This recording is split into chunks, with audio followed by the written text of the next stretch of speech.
Welcome, Spartans, to Mission Debrief. We're playing every mission of the mainline Halo video games in chronological order, discussing our experiences and sprinkling in a bunch of lore along the way. If you'd like to play along and have your thoughts read on the show, email us at podcastevolved@gmail.com or drop us a tweet at podcastevolved on Twitter. If you like what you hear and want to support the show, visit Podcast Evolved on Patreon. This episode, we're debriefing the final mission of the Ringfall area, Outpost Tremonius from Halo Infinite. I'm your host, Colin Perkins, alongside David Arnold. Hello, everybody. Matt Salvatore. It's a shame that Tremonius couldn't actually be in the mission after his name. Outpost Tremonius. That's right, he didn't make it, did he? And Krista Brown. I am the boss now. You've always It's been my the boss. outpost. Always been the boss.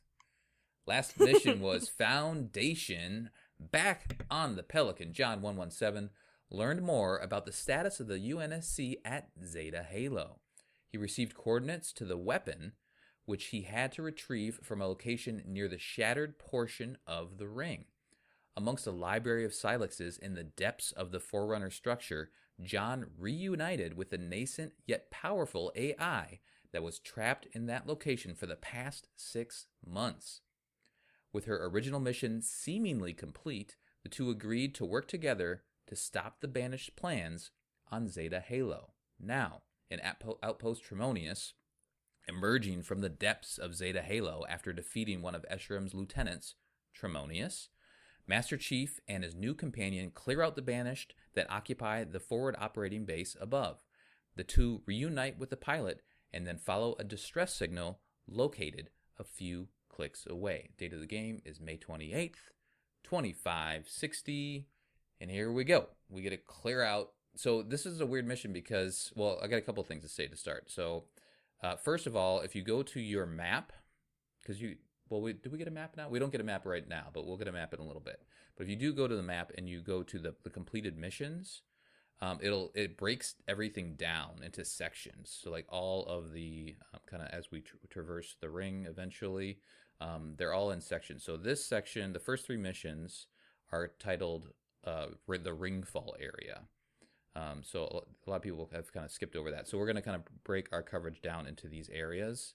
And the next episode is called the Lockdown area. So we'll actually do some open world exploration in that one. But yeah, this is a weird one because we're now clearing out this. Well, it's technically a forward operating base, but it feels kind of like an outpost that we encounter later. But yeah, the first thing that we do is we come up the elevator after just defeating Tremonius, and we walk ahead and we hear the tone. What sound is that, Krista? What's that sound that we hear? Ma. No, not that one. No, it's the phantom noise, eh? Well, we hear that once we get out the door, but right when we walk up the elevator, or when we ride up the elevator, we see a little box. It's got a green UNSC logo in front of us. Oh, it goes like bink, bink, bink, bink. Mm-hmm. Do you have like good feelings about that sound, Krista? Or do you have nightmares? Like, where is it? Yeah, Where is it? I like the bink, bink sounds. I like all the sounds that the audio logs make. Like, once you get 8 hours into the game, you just start hearing it when it doesn't actually exist. Yep. And you're, Totally. you're like, wait. Yep. So I hear that noise in my nightmares now. It's great. Matt, how about you? Are you into the noises? I actually like the armor cores better than the audio logs, but Yeah. I think they're both really actually kind of neat. I like the mechanic of that, like, oh hey, there's something you can find, and here's like a sound that kind of leads you to it. So I've always been a fan of it because trying to find these things without them would be murder. Yeah, and they highlight it when you scan, and they do like they're green, right? Like you can see them from afar often. But this is a Spartan core that you encounter here, and we've already gotten equipment added to our Mjolnir armor. So the first one that we got was our upgraded shield. And now we can use this Spartan core that we find to upgrade not only our grapple shot, but also our armor core. Or shield, is it called shield core, I think. So Matt, how do you feel about upgrading Chief's armor? It's certainly an interesting thing. I think the only thing that really kind of bugs me about the upgrade process is that, and I guess we'll discuss it later, is that you can't go back and play previous missions after you've, if you start the campaign, you got to play through the campaign. Mm-hmm. So it's kind of sad that you can't take like fully decked out Chief back to mission 1 and play it with that in mind. So I think I like the mechanic. I like finding stuff and upgrading it. And like we were talking earlier, it was kind of imperceptible about shields if we could feel anything. Yeah, sure. Maybe a little stronger or anything like that. But I like the mechanic. It feels very Batman-esque, like upgrading your armor and suit and your little gadgets and gizmos. So I think it's cool. I think it adds a lot to it adds another layer to it. Something that you go looking for these things to upgrade your armor, to upgrade. I think it just adds another layer of the open world aspect that actually plays pretty well within being a Spartan. Yeah, I think it's not too heavy-handed. I mean, it's an element of other games that we've gotten used to, upgrading your person. But here it's not too heavy-handed where you don't have to find. I mean, there are more Spartan cores in the world than there are like upgrade slots, and you really don't have to upgrade your armor all the way. So it's kind of like a nice to have, or if you're struggling on something, maybe it's like, oh, maybe I'll go find a couple more of these so that I can upgrade my shield, or maybe I do need that upgraded version of the grapple shot to do X, Y, and Z. And it's kind of nice just when you roll up on like a place and there's a cave and you go in it and you walk around and you see a Spartan card, you're like, oh, cool. It's, it's a nice little bonus. It's like, oh, I could use this. Yeah, exactly. Mm-hmm. It's a nice little bonus. You're like, I went into this cave for a reason. Right. I like how the equipment upgrades. So like I guess the shield one was the only one we found so far. There are 3 more we'll talk about, but those are found like off of a Spartan, whereas the cores themselves, like the upgrade points, are just in these little boxes, right, throughout the universe. So like lore-wise, it kind of makes sense.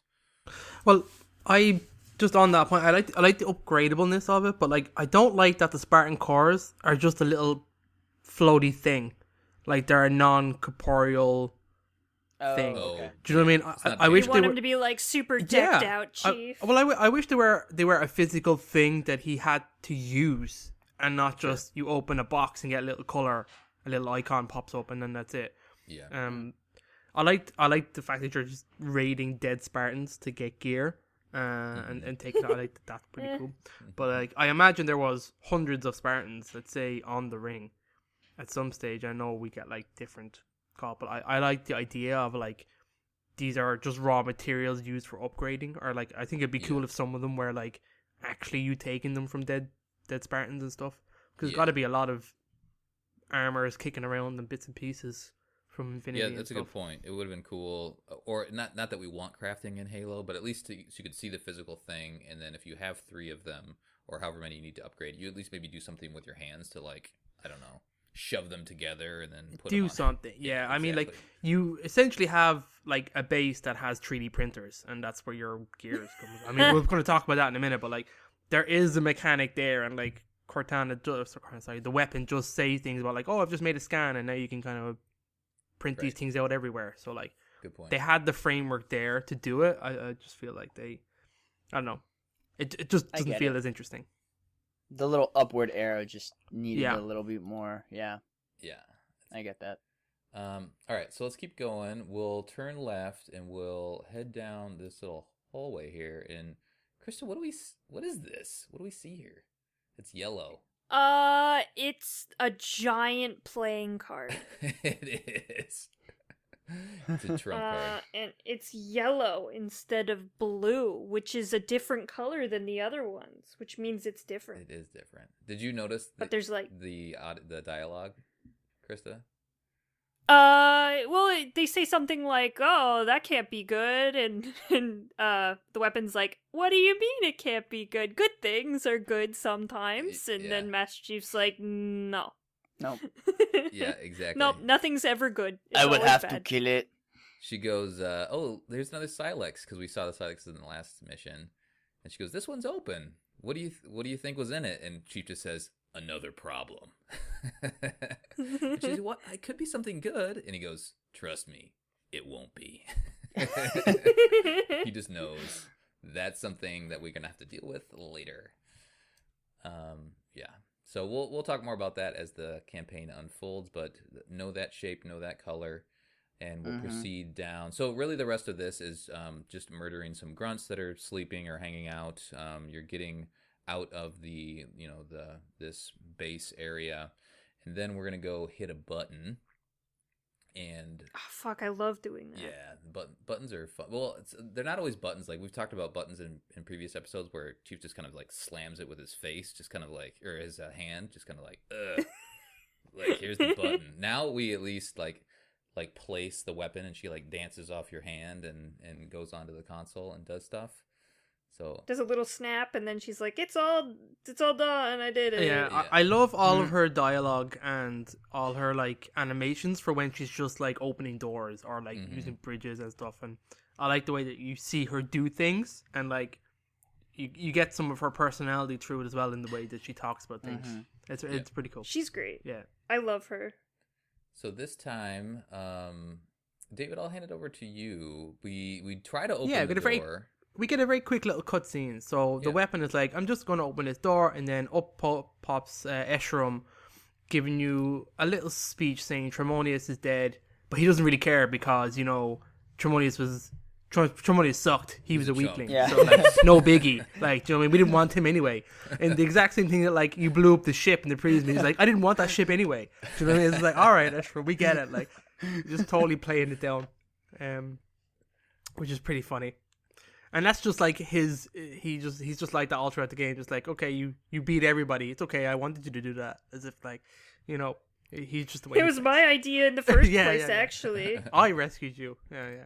It's pretty funny. So it was all part of the plan. Yeah. So this is his big intro where he wants to introduce himself, so that like he's building this legend. He's talking about himself and talking about how you inspire and. You know, I like long walks on the beach. and margaritas. Just get to know each other a little bit. So, pina coladas, getting caught in the rain. True. My favorite color is red. It probably is red. So he pretty much Escharum just introduces himself and is like, this is who you'll beg for mercy. This is my world, and you have few little time remaining in it, which is kind of a cool line. And then you get the kind of open world moment of this game where the door opens and you get to see the ring, and then you get the as Krista says, and a phantom shoots overhead, and it's cool. It's nice. It's a pretty cool moment. It's not the most. I like the weapons visually. Commentary right here where she's like, "Wow, it's full of a bunch of monsters who want to kill us." So good. It's a cool moment. It was kind of spoiled again in gameplay if you've watched other gameplay videos beforehand. But if this was your absolute, if you hadn't seen anything else and you see the doors open, like it's a cool moment. Like it could give you chills if you hadn't seen it before, I feel like. But yeah, it's so now we get the openness of now we're on Zeta Halo.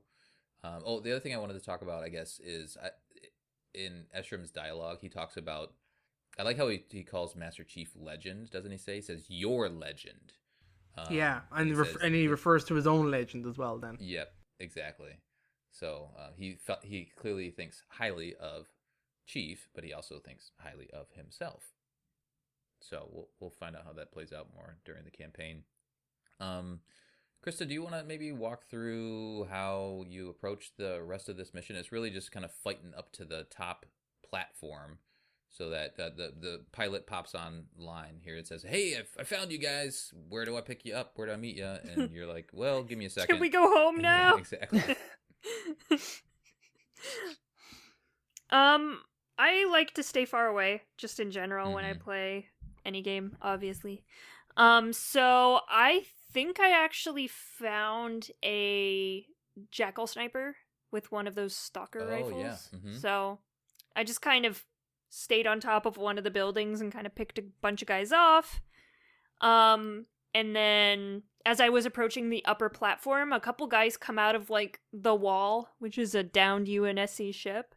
Right. And I was like, I wonder what's back there. And then there was a skewer back there. So I'm like, oh, good. Oh. Yeah, I like that. That's nice. So I took out all the elites on the platform by just skewering them, and it was very satisfying. It's just, I love the sound that it makes when you kill someone, like the Oh yeah. or whatever sound. The little squishy It's sound. really satisfying. Yeah, it's really satisfying. It's nice so, that the game tells you they're dead, right? It gives you a little X, and it gives you that squishy sound, so you know, okay, that person is no longer a threat. I can move on to the next one. it's really good when you're using like fusion coils and stuff like that as well. Mm-hmm. Like you can you pop up the fusion coil, it creates a chain reaction, and then you can tell if someone died in that explosion or died from, the AoE damage or whatever. So Yep. that was about it. I mean, it's not that difficult or that complex of a area in general. There's some buildings you can go in and out of that obviously have different weapons and supplies that you can pick up. There's some brutes, elites, and then just a whole bunch of grunts and jackals, but it's pretty straightforward. You get up there, you kill everyone, then you go up to the platform. Yep. There is a Spartan Court kind of down below. Oh, yeah. So there's one, kind of the building in front of you, more or less, when you come out. And one behind the main building as well. Don't forget about that one.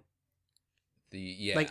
As you Let's come talk out, about if you just that. turn around and go behind you. you'll Yeah, get one let's there talk too. about that at the Yeah. end. We'll go Okay. clean up some exploration, but there is one back there too. There's a rocket launcher. There's that stalker rifle, which is fun. This stalker rifle, I think it's a good long range weapon. I didn't, like the carbine, I didn't miss a ton because the stalker rifle is there. I didn't use it a ton in the game, more BR for my long range stuff, but I'm okay with stalker. It's rifle. pretty versatile. I like it a Yeah. lot. Yeah. David, how'd you go with this clearing out the area? There's brutes, there's jackals, there's grunts, there's elites. Well, I did the most for Mission Debrief, let's say. I used the Easter egg. Do you guys did? know about the Easter egg Yes. here? Yeah. I was going to ask you about it. All right. tell us. I did it because I didn't know about it till afterwards, but like say I found one of the buttons naturally in my first playthrough. Uh-huh. I pushed it, didn't do anything. I was like, all right, this must be for something. I totally forgot about it till the end of the game, and I looked it up what it actually was. I was like, okay, I'm definitely doing that next time I play this mission. So that's pretty much what I did. So there are these 3 red banished buttons. They're banished. They look like banished. They're attached on 3 random locations around here. And if you push all 3 of them, it sets off an airstrike on the landing pad from space. And so all these just rockets just bombard the space for ages and just murder everything. Man. Yeah, it goes on for a long time. And it's pretty funny where I didn't fight any of the enemies around it. I just did the Easter egg and wiped out the landing pad, and then the weapon goes, okay, that's all we need. Now go and push the button. So there was loads of enemies around, and it was telling me to finish the mission. So I was like, that was weird. Interesting. So I didn't. You just have to clear the pad. You don't have to fight any of the guys that are around the base. Because normally, and we'll find out here on the next episode, for it to clear out a forward operating base, you need to clear all of the enemies in that immediate area. Yeah. That's interesting. Yep. So that's what I did. I went down and fought everybody anyway, and because I wanted to do other cores and a couple other weapons. And there's there's a cool little kind of one of the many kind of little scenarios that you see scattered around the open world, which we'll probably talk to. Underneath the landing pad, there's a dead marine with a sniper rifle, and a bunch of elites and kind of grunts and stuff around him. And I was like, oh, this guy was cool. So obviously he took out a bunch of dudes before dying. So I picked up that sniper and I used that then for the last couple of dudes. Nice. But I love the area. It's a really cool area, and it's a nice introduction to bases essentially. And it's got kind of a unique layout, and I'm sure we'll talk about it a little bit later on. Yeah. Matt, any other thoughts you want to throw out there? I would just say, how we were talking about, the sunlight comes through and the doors open. It's supposed to be your, introduction to Zeta. I honestly think that moment, though, it wasn't as good as what we've seen in, past Halos, where you kind of have that, I think the one that really jumps to mind is Halo 4, when you're coming out of that, little tunnel and you see Requiem, in all of its... Yeah. And the music kicks in, and so I think it's a good moment. I think maybe not as good as past Halos, just because I feel like with Halo 4, they wanted that part just to be the moment where you came out and you're like, look, and here it's look, oh, there's stuff trying to kill you now. Like the moment was really rushed, and it seems kind of weird to think about that. It felt kind of close together in a map that's far larger than what we've seen in the past. But other than that, it's a pretty straightforward attack up the hill. I, like Krista, tend to use more like medium to long range weapons, so I like to stay on like the sides or on the cliffs and just kind of shoot in. Yep. I never like putting myself where I can be flanked. So I usually just hang out on the sides and go around. So I think I went behind the building that right when you come out, it's on your right. I went around that, and then I grappled up to this ledge where some jackal snipers were. I took them out, and then I just kind of shot down at everybody else, and then I swung back around and took out the landing pad. There's a turret up there that's kind of a pain in the ass. So you gotta take them out quick. If you don't take that out quickly, it'll just pepper you. There's a lot of fusion coils you can throw, and I think it's positioned next to one, so if you hit that, it usually kind of takes it out. Yep. The strategic design of the Banished, putting all these fusion coils here, whoever did it wasn't the brightest of brutes. Right. It's like they just fell off the wheelbarrow, right? Like, oh, they're fine. Let's leave them there. Let's see here. What else do we want to touch on before we... So we'll touch on, I guess, the end cutscene here. So you clear everything out, and then there is some dialogue. So you go hit the console, and then weapon set... what does she say here? She has a great line where she's like, the Banished are using modification of the Covenant's Battlenet protocol. Yes. And I'll just push it out of the way. It's like, it's pretty easy to push through. And she just snaps her finger, and then she's done. She removes the location from their system, which automatically means you're safe, which is kind of weird. All someone would have to do is just remember where it is, but whatever. Yeah, she does call it a forward operating base, but she more or less says that it's not on their maps anymore. So once you capture this, the Banished aren't going to come over here. So this is a big area. We'll come back to here. I'll mention it now. It's talked about in audio logs, but this area here is there. I guess the ship itself. I think it must be the ship is called the Reverie that you can see kind of wrapped around here, or the base is called the Reverie. One of the two. The Reverie kind of sounds like a Forerunner thing. It's not really a UNSC ship called the Reverie. That seems a bit off for me. That might be. I always thought it was a Forerunner location when I heard it. Let me just check on the old interwebs. Wikipedia as we're talking about it. But let's see here. Anyway, so there are audio logs specific to the Reverie in this location and like everything that goes on here. So this was an important location for the UNSC during the 6 months that John was taking his space nap. And then the Banished eventually took it over, and now Chief shows up and he takes it back. Yeah. I kind of find it weird though, like if you take it offline, like David was talking about, they like, oh, it never existed ever at any moment. Like even especially like a base that like had a Banished leader's name on it, Tremonius. Right. And you take it offline, like if you had 5 blinking lights of Banished bases and then you suddenly have 4, wouldn't they be like, hold up guys, wait, we lost something. I mean, I know brutes aren't super smart, but like taking it offline, they'd probably still remember there was a base there at some point. Yeah, exactly. They're just not very good at math, okay? Let's not bully them. They must be using that new math that they teach in school. Oh gosh, I don't even know how that works. Crazy new math. It doesn't. All right, so let's hit the button. Oh, we did that already. We talk with your weapon, kind of says she's cleared it out, and then our pilot comes. He lands. It's actually kind of a cool moment where he comes and lands the Pelican nearby you, and then he sees the weapon, and he gets scared. Dave, do you want to talk about this a little bit? Well, first he comes out and kisses the ground, which is a cool moment. Right. Because he's been in space for 6 months on that Pelican, on only that Pelican. Right. So it's kind of a big moment for him a little bit. So he's super happy, comes out and kisses his ground, and then freaks out when he sees the weapon, because he thinks it's Cortana.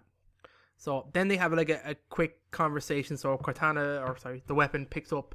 There's an explanation of what the weapon is and what she does very quickly. She didn't want to tell him, but John like gives her permission because it's classified. She's like, yeah, Cortana's gone. I did my mission. And then he's like, well, I want to get the hell out of here. And she's like, oh, that's funny. You want to live and I want to die. And he's like, Yeah. well, that's, isn't one of you with a suicide kind of death wish enough? So it's kind of the start of the kind of rapport building between Weapon and the pilot, which is kind of cool. They have a nice little back and forth throughout the game. Yep. And then John pretty much says, well, the Weapon picks up a distress call. So he's like, okay, let's go there. UNSC distress call, let's go do it. The pilot is really reluctant, but does it anyway because he does what he's told. So he's like giving out in Spanish and stuff like that he has to do it. And then pretty much you don't have to, but you can jump on the Pelican now and move on to the next mission. And it kind of ends the mission, and it has a cool sequence that I wish more of the fast travel in the game was this. Of the Pelican moving and you looking out the open back bay door as you move throughout the ring. That would be great. That in my brain, that's what fast travel was supposed to be. Because it's just a cool moment, and there's little bits where like the Weapon pops up and has a bit of a conversation with John here. We'll cover that in the next. In the next one, all right, episode, okay. yeah. So I'll leave it there and we'll- just say, right, we'll end it this is here. the end of that mission then. Yep. Cool. So we have the interaction. I do like how he mutters in Spanish and is all pissed off. It's like, fine, here we go. Like I said, he wants to go home.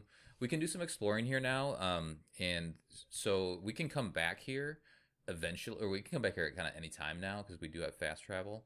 But it doesn't make sense to come back here until a few more missions are completed down the road, because then you can actually explore. You're gonna hit like a barrier, like an invisible countdown. Like if you go too far, so if you climb up the reverie that you can see or the ship, then you're gonna hit a wall, a countdown timer, and you got to go back to the or you can come back and explore later. Yeah. But you can do some things. So David mentioned that there's a Spartan core kind of behind. It's like north, I guess, on the map. You can go up there, grab the third Spartan core in the area.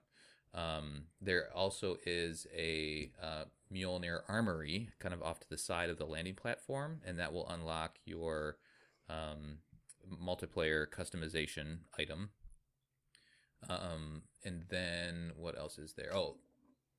There's the Easter egg in the back corner here. So it's not really Easter egg now, it becomes an Easter egg. So back by the Spartan core is a door. There's a Forerunner door with some sleeping grunts outside, so you can kill those grunts however you want. You go into the door, and there's a stealth elite, or a camo elite, and he'll come out and try to murder you. He may murder you the first time, so you use the checkpoint, come back and kill him. And then in that room is a heat wave just hanging out for you. So first time you've encountered a heat wave, so grab that. The heat wave is actually categorized as a shotgun. Did you guys know that? Yes. Yeah, it's super I did cool. not know that. Interesting. Mhm. So the heat wave, you can either fire it vertically, which is preferred, or horizontally, which I think is used for other enemies that we haven't encountered yet. So like maybe because the horizontal one, they don't have a ton of power, at least far away where you want to use it. So it takes a bunch of shots to take somebody out. But the vertical one, if you can get all of the shotgun, is it plasma or energy, whatever the ammo type is? Energy. It's hard light. Oh, Yeah. it's hard light. Okay, so if you get all the hard light to like line up on the enemy's body, it should take him out in like 2 shots, which is pretty slick. And I do not goes like away. this weapon. You don't? I like it. Oh, Mm-mm. it's the Dead Space weapon. I think it's okay. It is kind of Dead Spacey. I think it's all right. I'm not a huge fan of it though. I'll pick almost any weapon over it, to be honest. Yep. Once you get the hang of it, it's really, really good, but it does take some getting used to, just because your bullet pattern is horizontal, which is weird, Mhm. especially considering shotguns is usually like in a circle kind of. Yeah. Scatter, Right. yeah. So, And it but it bounces. is quite effective. Yeah, the bouncing is actually super OP as well. So you can hit people around the corner and things like that. And I think it bounces off enemies too. So if you hit somebody, like the rest of the shots will go all over the place, which is pretty slick. So I do like the heat wave personally. I use it. In Drives multiplayer. me crazy in multiplayer Yeah. because you'll be running away with no shields and someone will just get you with one of those stupid stray bullets from the heat wave. It drives me nuts. Yep. And this one is white. I forget. Is it normally gray? I'm forgetting. Yeah, it's like a Forerunner silver. Yeah. That's what I thought. This one's white. It's not a special one, but it is I don't know. It's a white one. Oh, another thing to mention here. Let me finish this thought. So, okay, so you come back here. So you get the heat wave. You leave. If you ever do come back to Outpost Tremonius, which you probably will at some point if you want to explore, come back to this cave or I guess this Forerunner room, and this is where you get the Easter egg. So you come back and you see like a Marine. He's passed out drunk on the rampway. You proceed ahead. There's another Marine passed out drunk. There's a brute, which I think maybe he's either dead or he was also drinking with all these guys. A brute captain. I never knew this. That's funny. And then there's I thought they were dead. And then there's an arcade of Halo Infinite right in that room. So my thought is, obviously it's the Easter egg. It's just fun and it's goofy Halo stuff. But all these guys were hanging out, drinking, playing the arcade game, and they're all, when you find them, they're all passed out together, which is amazing. There's a bunch of arcade games around, actually. I never knew that. Well, I knew there was arcades. I've never seen them anywhere. That's cool. Yep. It just goes to show you that video games can put everyone at peace with each other. Right, yeah, exactly. World peace, video games. So there you go. Check that out. Any other fun stuff? David already mentioned the buttons. Any other fun stuff here right away? I think that might be it to explore, because you can't really do much here. The bases are cool. I really like them. Mm-hmm. I think if Mega decided to make a couple of these, I wouldn't complain. Oh yeah, those structures. I dig them. Yeah. Yep, and they're all Which over we the saw. place. And we saw them in the first mission of the game. Yep. Those little, we were running on top of them. That's kind of neat. Yep, I agree. There's a big there's a door, so not kind of closer to the platform. There's a big giant door in the side of the cliff that isn't open, but it is open when you come back after you unlock a couple more things, so you can kind of explore the area later. But yeah, that's Outpost Tremonius. There it is. We did it. What do we normally talk about now? Do we talk about some trivia? Well, I guess we covered most of the trivia. Yeah, I guess the trivia would be in the game, arcade game. Yeah, we should do some audio logs. There was the one, right, Matt? It is. In Your Honor.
Yeah. I think it's actually kind of cool the way Halo Infinite has it structured, that the final stronghold of humanity, like the last stand of humanity, was here, and it's where Chief first begins. That's a good point. Yeah, I like that. So the other confusing part, because this is called Outpost Intel, but it's not. It's like kind of an outpost and kind of a fob. So the rest of the outposts, so there are other outposts, Spanish outposts, that we'll talk about later, and there are typically one or two audio logs that are specific to those outposts. So we'll cover all of those, because they do talk about details about what that outpost was. So, yeah. Let's do some questions. I think I did a question. Krista, do you have Discord up by any chance?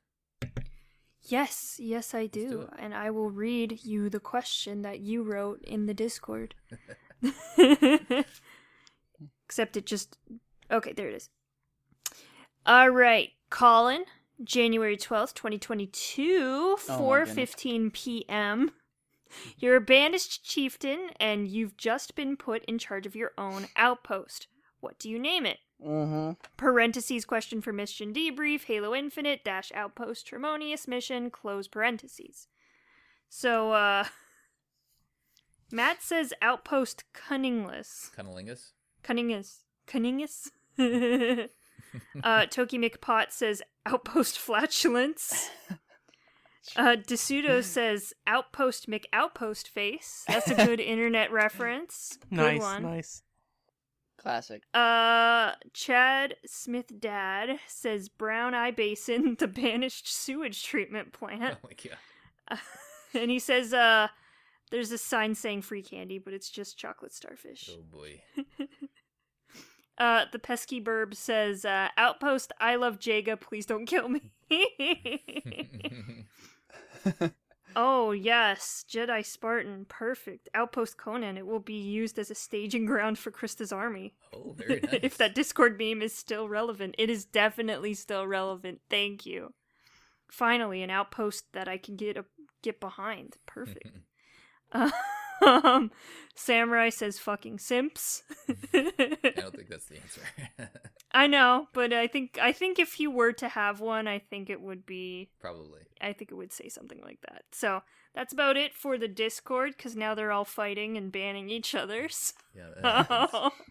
It's a wonderful all place. the time. It's really fun. Yeah, I like that place. It's It good. really is. It's like Zeta Halo.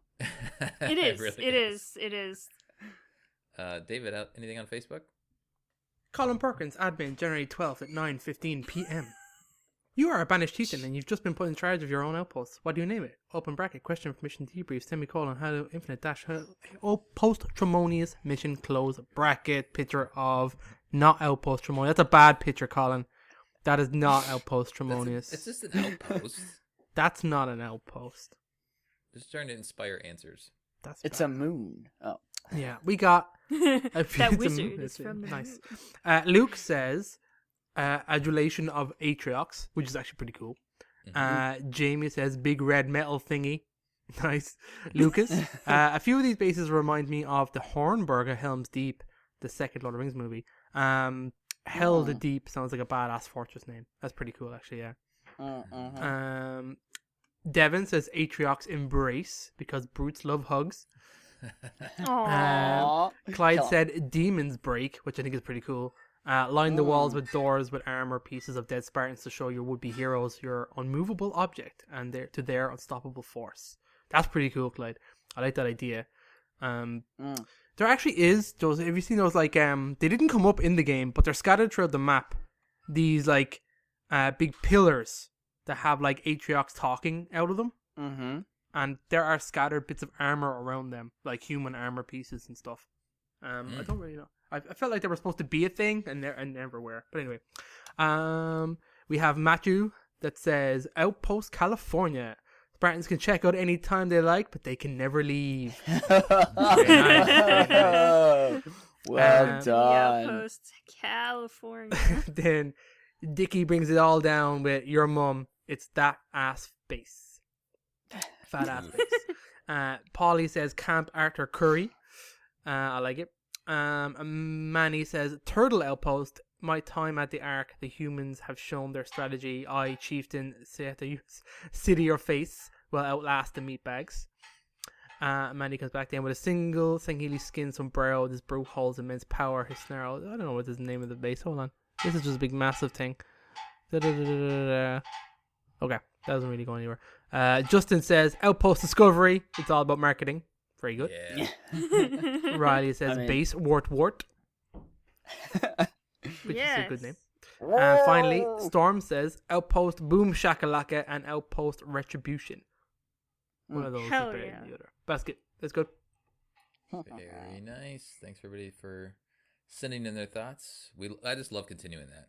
The questions. So good. All right, that will do it for our debriefing of the Outpost Tremonius mission from Halo Infinite. On the next episode, we'll be covering the Recovery mission, which is a weird one, and the first open world area called Lockdown.